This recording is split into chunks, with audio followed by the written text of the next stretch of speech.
Ọpẹ́ alààyè ni mo mú wá. I brought to you thanks of the living. Alààyè ni mo mú wá. And I come to glorify you as a living being. Alààyè. I'm a living being. I will always praise you. Ọpẹ́ alààyè. Thanksgiving of the living for everything.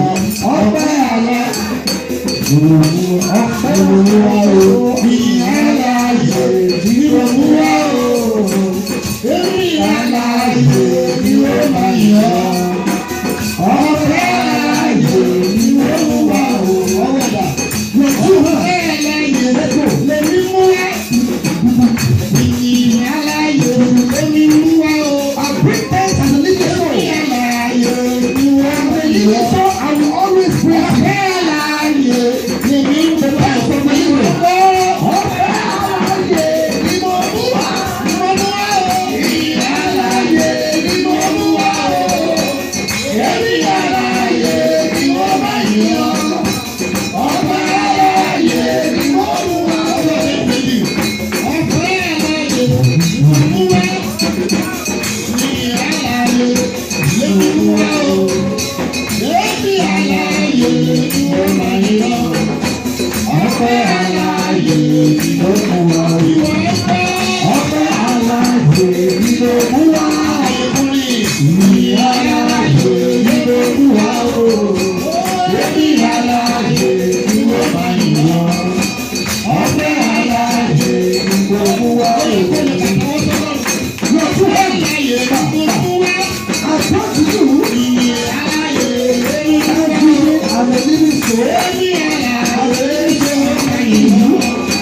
Ìjọba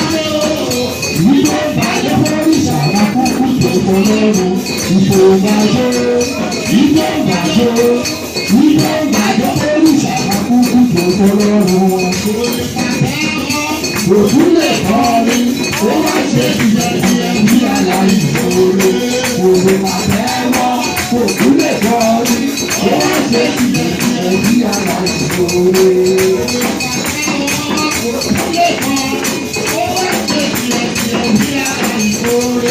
Olùpàtẹ́wọ́ ilé kọrin ó wá ṣe kìlẹ̀kìlẹ̀ bí aláyí ìgbòho.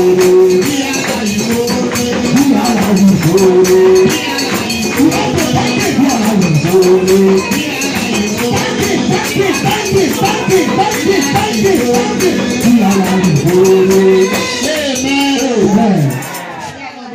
Let's go and thank him. I know the word of his goodness. My hands are high in the air. I lift you high. I know the word of God. I am grateful. My hands are in the air. I am grateful. Let's go and thank him. God, I am grateful to you. The everyday gratefulness, the goodness every day, every time, every month, every year. God, I thank you from the beginning of this year. This is July. I'm safe and sound. Let's thank you. Father, in the name of Jesus, God, I appreciate you. I worship your holy name. I am grateful to you. I appreciate everything you have been doing. The goodness every year, every day, every month, every season, every time, every biennial, perennial, annual. God, you are so good every day. Father, if possible centuries, you are so good to me. You are so loving, you are so kind. Your ballistic, missiling goodness in my life, oh God, it has been grateful, it has been ungrateful. For your Ọba tó dá ẹ̀sìn láti ọdún ọdún.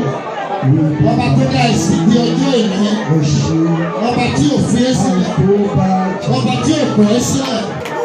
Ọba tó ń dá sí ọ̀rọ̀ ayé. Ọlọ́run tó ń pẹ̀lú ẹ̀ nínú gbogbo. God is being one. Ọlọ́run tó ń tẹ ẹlẹ́yìn lórí gbogbo. Supporting you. Ọba tó máa rí oṣù ìdáyà àti àlàáfíà. Oṣù keje láyọ̀ àti àlàáfíà. Oṣù keje láyọ̀ àti àlàáfíà. Oṣù keje láyọ̀ àti àlàáfíà. Ọlọ́run tó ń pa ọmọ tẹ́lẹ̀tẹ́lẹ̀ tẹ̀bítẹ̀bí. Bẹ́ẹ̀ sókè dúpẹ́ lọ́wọ́ ẹ̀. Dúpẹ́ lọ́wọ́ Ọlọ́run. Jésù ìlú àwa. In Jesus' name we are praying. Amen. In the by the powerful grace of God in this month of July, our sermon will be different. I want to get each and every one of us involved. You will have a thing to take home. You come back and from, I'm sorry I didn't tell you before, but from next week, not this week, 5 to 7 minutes you give me a feedback.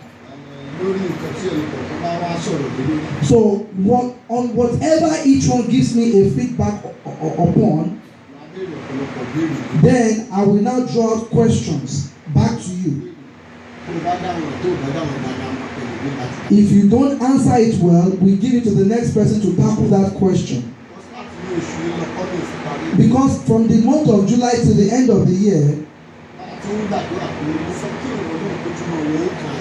as we are praying, I want the word of God to infiltrate our lives. Most of us have a prayer life, but the word of God is not sinking in. Really, some people read the word, but it doesn't make meaning to them.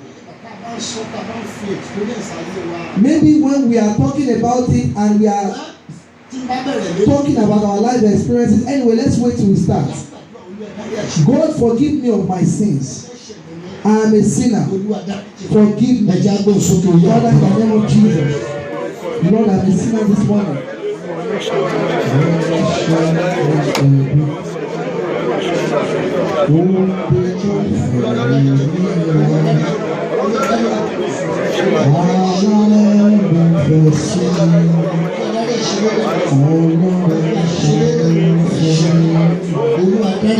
God, forgive me. I'm a sinner this morning.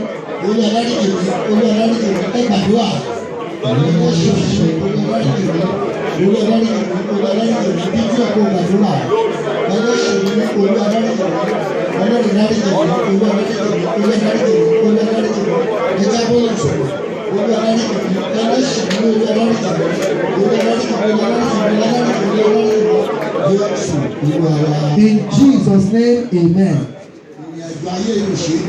You cannot single-handedly walk your journey unless you have the power of God in your life. Those people that were slaughtered to make rituals, what do you think happened in their lives? That their head bewitched. The spirit and the power of God was void in their lives. If the spirit of the power of God was in their lives, the day they will have caught them, something would have hindered that process. They would have blocked the road and they would not be able to go.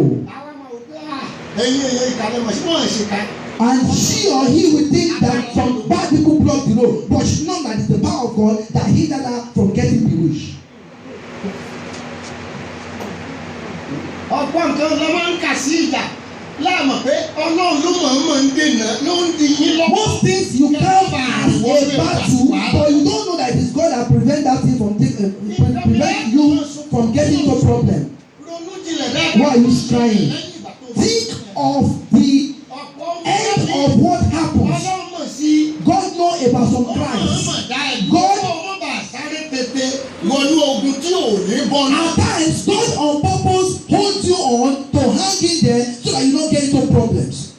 Do you understand what I'm saying?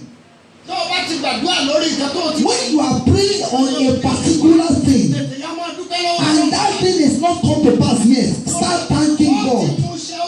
God has answered your prayer already, but He knows when it is good for His glory. God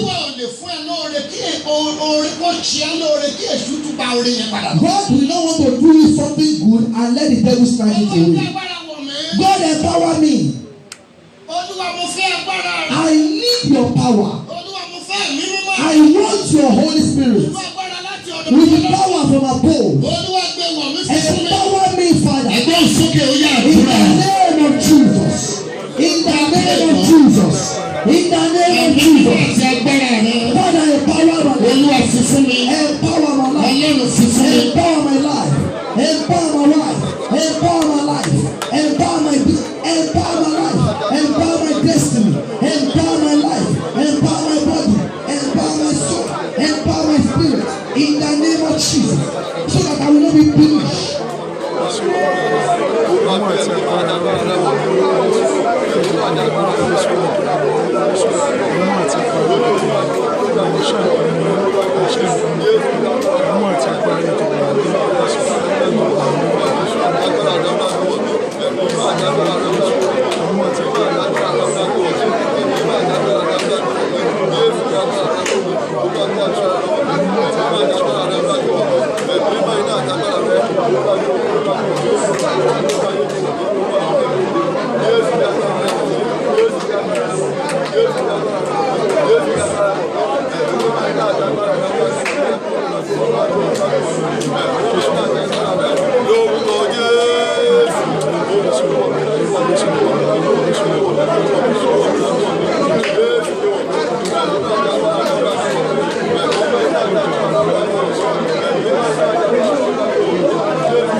In Jesus' name, amen.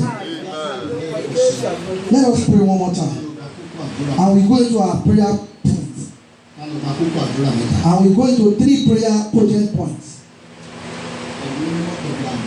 Holy Spirit and power. And give it to me.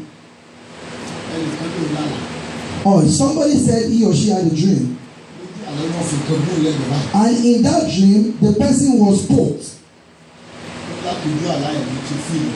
And after being poked in that dream, the person felt it to the world.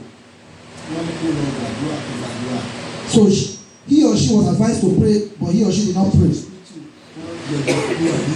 She went for medical checkup, they didn't see anything. And this problem was getting harder. Brethren, we need to pray. I was telling that person, you don't.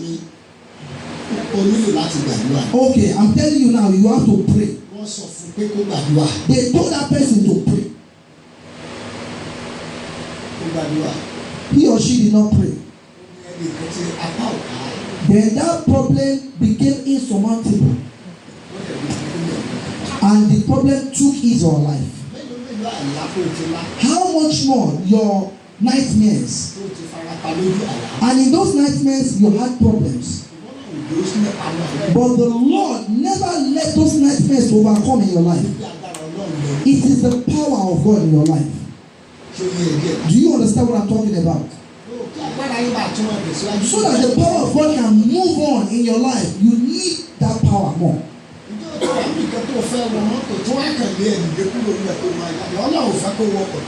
Maybe at times you want to board a vehicle and they say, no, get away from that vehicle.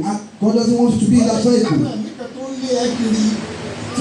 Maybe some spirits that are chasing you, they have sat down somewhere, waiting you. And God said, you know what? Let them push you out. Because it is a Dracula spirit that want to suck blood. God with the power of the Holy Spirit. In the name of Jesus. In the name of Jesus. Lord, I beg you. I ask for power.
In Jesus' name, amen.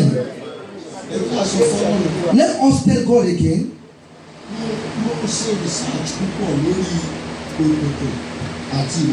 I did some research or a lot of research on darkness and light. You can sit down. When we are praying, you stand up. You cannot be seated.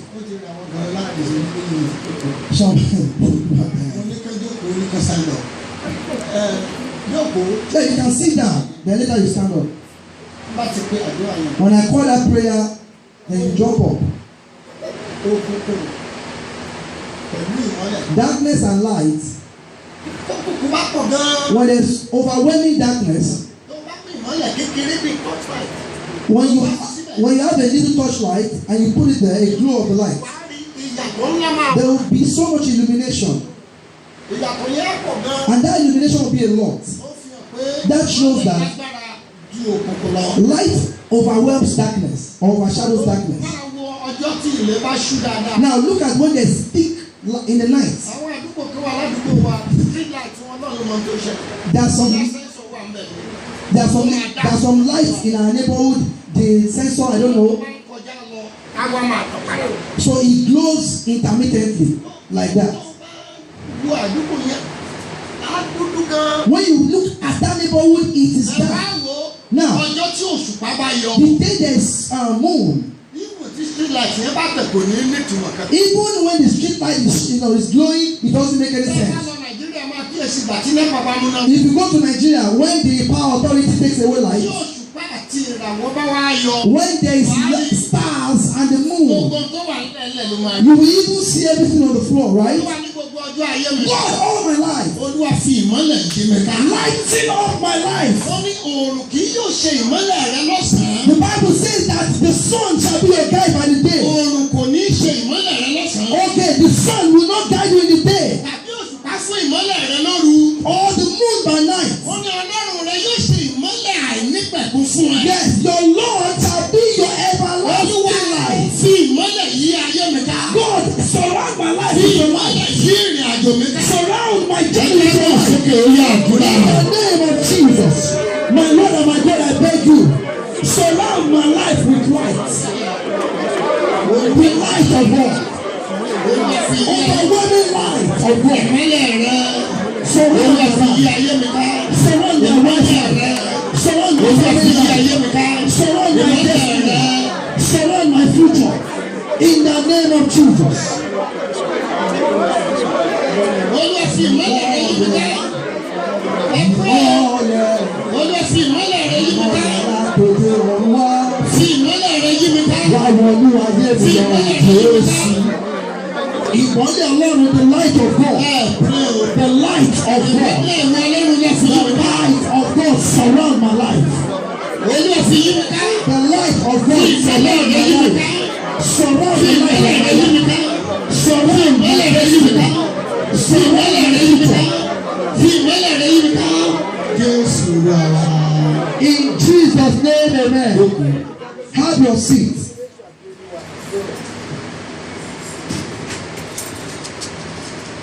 Torí lórílẹ̀-èdè náà wá. In this country that we are, they have an attitude or a way of life. Pàápàá jùlọ gbogbo àwọn táwọn ọmọ Especially we that will drive cars.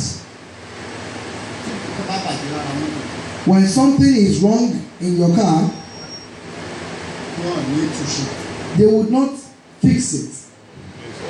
wọ́n máa fi tuntun padà sílẹ̀. They will replace it with a new one. Ìdí ẹ̀ ló ṣe máa rí mọ́tò 1987 tó ṣe máa rìn. That is why you have a 1987 old car and it's still moving normally mechanically good on the street. Nítorí where they are trying to bend things around, Nǹkan míì tún ti lè ṣẹlẹ̀ nílẹ̀. there might be another fault. Ẹ gbàdúrà. They're going to pray. Ohun tó bá nílò pípààrọ̀. What needs to be changed Olúwa pààrọ̀ ẹ̀nu àyè. in my life, God change it. Nínú ìṣẹ̀dá mi. In my Tó creation, bá nílò pípààrọ̀. what needs to be changed, Olúwa pààrọ̀ ẹ̀. change it. Ẹ jágbọ́n sókè oyè Father, àdúrà. in the name of Jesus, my God and my Lord, what needs to be changed in my generation? What needs to be changed in my body? What needs to be changed in my life? Láyé mo ní ìṣẹ̀dá mi ní ìrìnàjò mi. Olúwa ṣètò ìpààrọ̀ ẹ̀. Olúwa pààrọ̀ ẹ̀.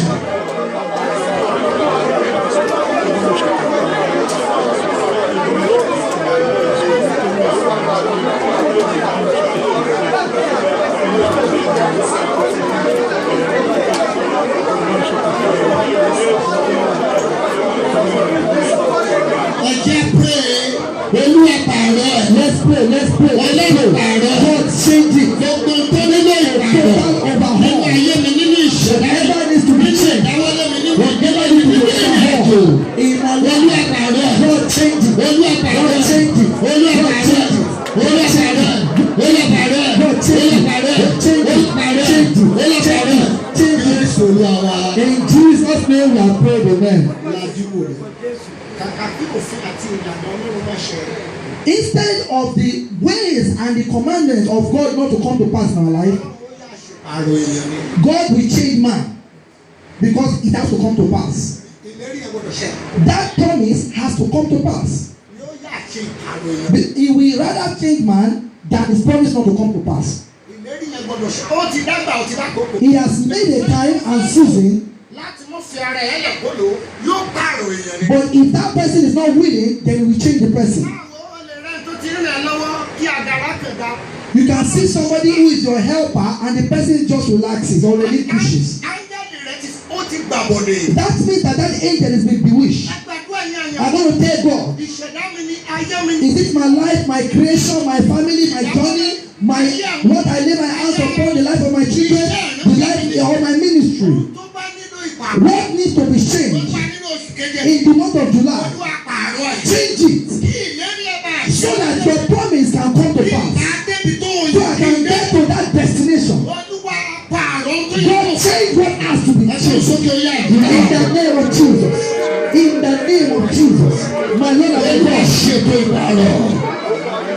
Gbogbo nǹkan yẹn kó pààrọ̀ tí ìlérí yóò fi ṣẹ tí àyẹ̀mọ́ yóò fi lọ bó ti yẹ kó lọ tí ògo yóò fi bú jáde tí ìràwọ̀ yóò fi di mímọ̀ Olúwa pààrọ̀ ẹ pray àánú ẹ̀dẹ̀ sùn mí o Olúwa pààrọ̀ ẹ̀ Ọlọ́run pààrọ̀ ẹ̀.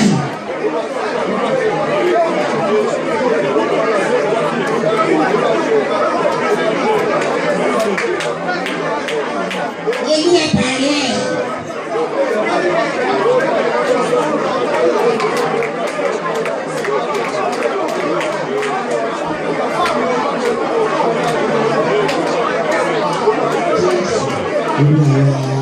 In Jesus' name, amen.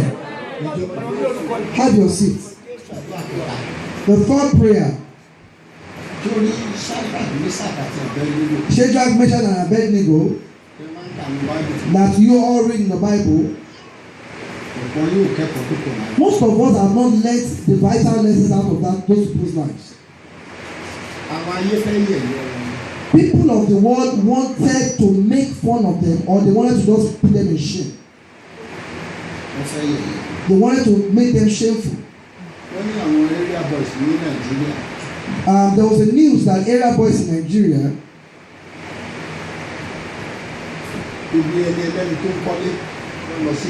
a man was just building a house and they went there, and the area boys were beating the laborers. They beat them so bad, and the area boys ran away, and the laborers ran away. The owner of the house came back. What do you want? They said they want money for building the house, and he gave them their entitlement. Then they came back again because they keep coming back. Now the funniest thing, the people that came back said, no, you gave the wrong people money. Give us the real people money. The contractor said, I'm done with this contract. So he gave to another contractor. Please follow me. So when the contractor came, the next contractor, in fact, the area boys came again. They are beating some set of laborers. So a woman among the laborers stood there. She continued walking. All the men had run away. So a female laborer was still walking.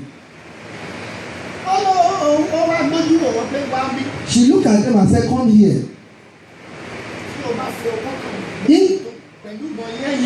If you touch me with your guns, you can keep on shooting me.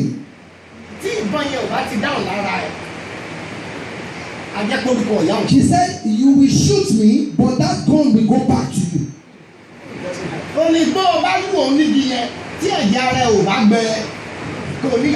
woman said, if you beat me with that stick, if your blood that you used to beat me did not dry up, then tell me I'm a bastard. The woman said she does not have any voodoo or jazz. She was just being bold. God, give me boldness in all my journey. Where the enemy want to scare me, give me the spirit of boldness. Stand up and pray. Father, in the name of Jesus.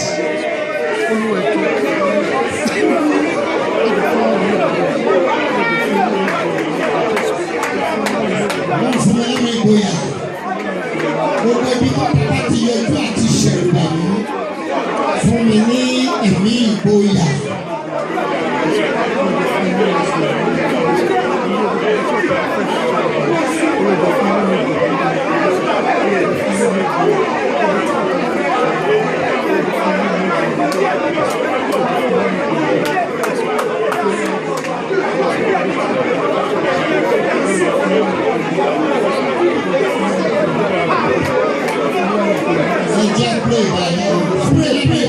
The spirit of boldness.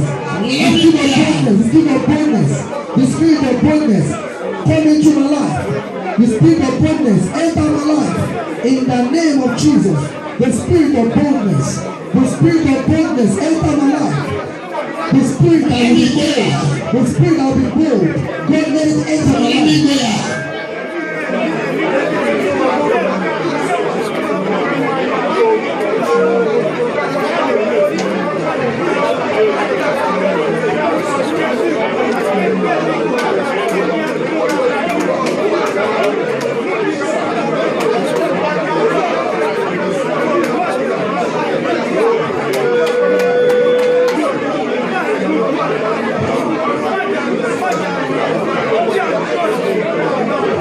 The spirit of boldness enter my life. Let it come into my life and run in my life.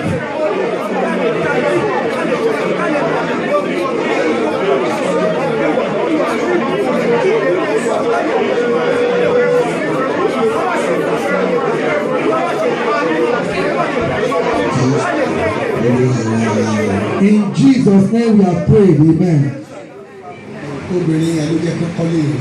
That it was that woman that led them to finish that house.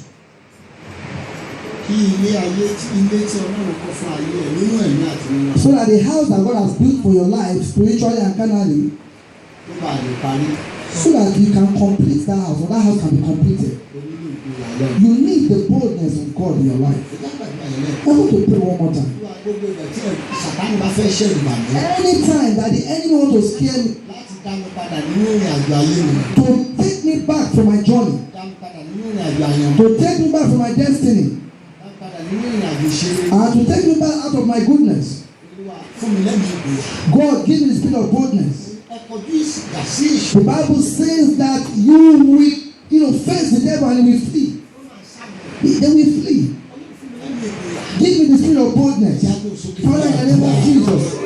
The Bible says, confront the devil and he shall flee. Lord, I ask you, God, give me the spirit of boldness. The spirit of boldness. The spirit of boldness. The spirit of boldness. Enter my life. Enter my life. Enter my life. Enter my life. The spirit of boldness. Enter my life in the name of Jesus. The spirit of boldness. The spirit of boldness. The spirit of boldness. Enter my life. Enter my life. Enter my life. Enter my life. The spirit of boldness enter my life in the name of Jesus. In the name of Jesus, enter my life. Spirit of boldness enter my life. Spirit of boldness enter my life. Enter my life. Enter my life. Enter my life. Make my life anew. Make my life anew. Spirit of boldness enter my life. Spirit of boldness enter my life. Enter my life. Enter my life. Enter my life. Enter my life. Enter my life in the name of Jesus.